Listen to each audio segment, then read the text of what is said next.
আজকে ঢাকা শহরের নতুন 18টা ওয়ার্ড সিটি কর্পোরেশন অন্তর্ভুক্ত হয়েছে। এখানে কোনো ড্রেনেজ সিস্টেম নাই, কোনো রাস্তা নাই, কোনো লাইটের কোনো ব্যবস্থা নাই। কারণ এগুলোকে আনতে হলে তো যদি আজকেই আমি চাই, আজকের মধ্যে তো সেটা সম্ভব না। প্রথমত আমরা এটা বর্জ্য ব্যবস্থাপনায় 1 থেকে 2 মাস সীমাবদ্ধ থাকবে। এরপরে 2 মাস পরে আমরা বা 1 থেকে 2 মাস পরে আমরা চেষ্টা করব যে অন্যান্য আনুষঙ্গিক যেগুলো আছে, আমাদের মশার ব্যাপার আছে, আমাদের বিদ্যুতের ব্যাপার আছে, রাস্তার ব্যাপার আছে, সমস্তগুলোকেই সার্ভিস যেগুলো আমরা দেই সবগুলোকে এটার আওতায় আনার জন্য। তো প্রথম 1 থেকে 2 মাস এটা শুধুমাত্র বর্জ্য ব্যবস্থাপনায় থাকবে। আর 6 মাস পর্যন্ত আমরা যাদের থেকে এটা নিচ্ছি তারা আমাদেরকে আমাদের আইসিটি ডিপার্টমেন্টকে সহযোগিতা করবে এটা বুঝে নেওয়ার জন্য, এবং সেই সময় পর্যন্ত তারা এই সহযোগিতাটা দেবে। এরপরে পরবর্তী পর্যায়ে সম্পূর্ণভাবে আমাদের আইসিটি ডিপার্টমেন্ট এটা বুঝে নেবে, তারা এটাকে পরিচালিত করবে। আর এটা সত্য সম্পূর্ণভাবে সিটি কর্পোরেশনের, এটা অন্য কারো কোনো কিছু নাই। তো অবশ্যই, তবে আমরা তো এটাকে অ্যাভয়েড করতে পারবো না, কারণ সমস্যাটা আছে, সমস্যা আমাদেরকে দূর করতে হবে।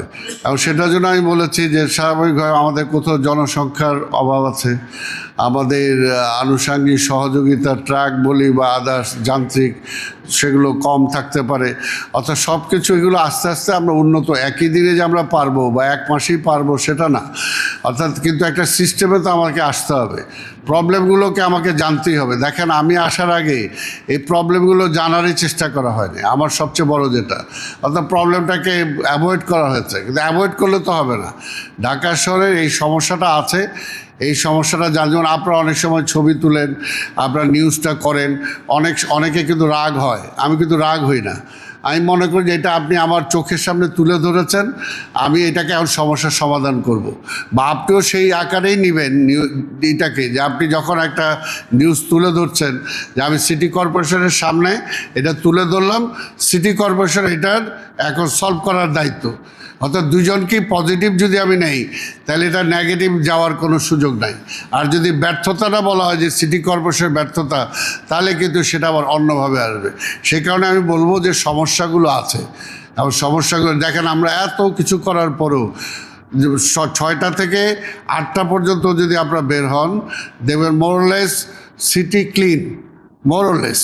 আমি বলছি সেখানেও সংখ্যা থাকতে পারে, কিন্তু তারপরে 8টার পর থেকে 10টা, 11টা, 12টা যতই বেলা বাড়তে থাকবে ততই দেখবেন আবর্জনা বিভিন্ন জায়গায় জমা হতেছে। এটা কিন্তু বাস্তব, যে আমরা বাস্তবতাটাকে ফেস করতে চাই, বাস্তবতাটাকে ফেস করতে চাই। এটা প্রবলেম বাড়বে, কিন্তু এটাকে সমাধান করার জন্য আমরা জোর দেব, বেশি জোর দেব। যে আমি আপনাদের কাছে 2 বছর সময় চাই। আমি মনে করি যে সিটি কর্পোরেশনের সমন্বয়হীনতা বন্ধ হবে, পাশাপাশি জনগণকেও সচেতন করা যাবে। আর তার পাশাপাশি যেটা, যে সিটি কর্পোরেশনের ডেভেলপমেন্ট ওয়ার্ক করার মতো তার ইনকাম সোর্সটা বাড়াতে পারবো। পাশাপাশি সরকার যেমন মনে করেন, আজকে আপনি যে কথাগুলো বলছেন সত্যি কথা। আজকে ঢাকা শহরের নতুন 18টা ওয়ার্ড সিটি কর্পোরেশন অন্তর্ভুক্ত হয়েছে। এখানে কোনো ড্রেনেজ সিস্টেম নাই, কোনো রাস্তা নাই, কোনো লাইটের কোনো ব্যবস্থা নাই। কারণ এগুলোকে আনতে হলে তো যদি আজকেই আমি চাই, আজকের মধ্যে তো সেটা সম্ভব না। এই জন্য আমি বলছি যে প্রাথমিকভাবে অন্তত এগুলোকে সমন্বয় করে, অর্থাৎ প্রবলেমগুলো আগে আমাকে প্রবলেমটা জানতে হবে। যেখানে আপনি জলবদ্ধতা বলছেন, এই জলবদ্ধতা কিন্তু আজকে সৃষ্টি হয় নাই, বহু আগে থেকে সৃষ্টি। এই জলবদ্ধতার চিন্তা যদি আগে করা হতো, তাহলে ধোলাইখাল বন্ধ করা হতো না, তাহলে পুকুরগুলোকে বন্ধ করা হতো না। আজকে ঢাকা শহরের থেকে পানি নিষ্কাশনের ওয়ে নাই, মাত্র 2-3টা ওয়ে আউট আছে, যেখানে মিনিমাম 15 থেকে 20টা ওয়ে আউট দরকার, মাত্র 3টা আছে। সেটা দিয়ে হয় না। আজকে দেখেন ধানমন্ডি নিউ মার্কেট এলাকার মতো এলাকা, আজকে ঢাকা কলেজ একটু বৃষ্টি হলে পানিতে ভরে যায়। অর্থাৎ এখানে পানি নিষ্কাশন একটা ওয়ে ছিল বিডিআরের ভিতর দিয়ে, সেটা 5 আগস্ট সেটা বন্ধ হয়ে গেছে। বন্ধ হয়ে যাওয়ার কারণে যে বিকল্প একটা হবে, সেটাও কিন্তু হয় নাই।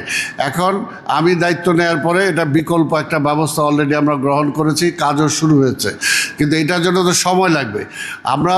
আমরা এই জন্যই বলতেছি যে প্রবলেমগুলো আগে, ঢাকা শহরে কতগুলো জায়গাতে পানি জমে, জমে, এটাকে আমরা ফাইন্ড আউট করেছি, এবং এই পানি জমার কারণটা কি এইটা আমরা ফাইন্ড আউট করেছি, এবং এইটাকে পার্মানেন্টলি জলাবদ্ধতার হাত থেকে কীভাবে রক্ষা করা যায় তার জন্য কতগুলো সুইচ গেট করতে হবে, কতগুলো পানি নিষ্কাশনের ওয়ে আউট করতে হবে, এগুলো আমরা নির্ধারণ করেছি। এখন আমরা কাজে আছি। এটা হয়তো আমি বলতে পারি যে এই বছর পুরোপুরি জলাবদ্ধতা আমরা দূরীকরণ করতে পারবো না, এইবারের বৃষ্টিতে পানি জমে যাবে, এটা দূর করতে হবে, ঘন্টাটা কমে আনতে পারবো, যেটা আগে 12 ঘন্টা লাগতো বা 2 দিন লাগতো, এবং সেটার জন্য আমরা বিভিন্ন কাজ করেছি। তার মধ্যে পোর্টেবল পাম্প আমরা ব্যবস্থা গ্রহণ করছি, অর্থাৎ পানিটাকে যতটুকু পাম্প করে নিষ্কাশন করা যায়। কিন্তু পানিটা নিতে হবে শীতলক্ষায়, পানিটা নিতে হবে বুড়িগঙ্গায়। কাজে এই ওয়ে আউটটা যে পর্যন্ত না করতে পারবো সেই পর্যন্ত কিন্তু জলাবদ্ধতা কম বেশি থাকবে।